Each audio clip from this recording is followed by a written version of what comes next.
Passou em meus cabelos, olhou em meus olhos, começou a falar. Por onde for eu sigo, com meu pensamento sempre me estiver. Em minhas orações eu vou pedir a Deus que ilumine os passos seus.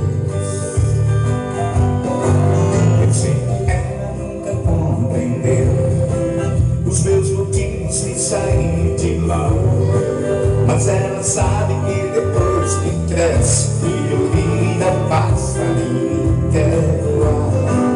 Eu bem queria continuar a ver, mas o destino quis me contrariar. E no olhar de minha mãe na porta, eu deixei chorando a me abençoar.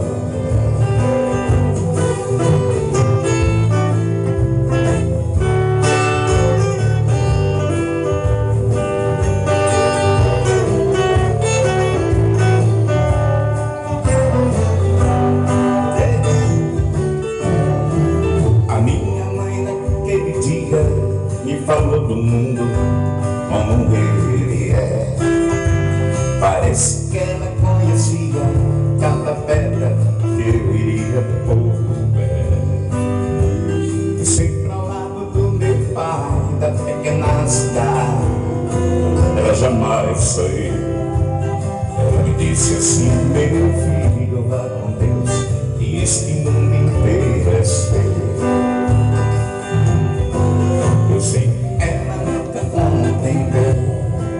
Os meus motivos de sair de lá, mas ela sabe que depois que cresce, filho vira passarinho, quer voar.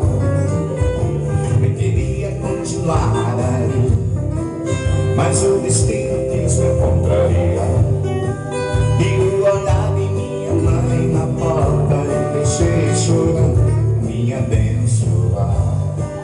E o olhar de minha mãe na porta eu deixei chorando pra me abençoar.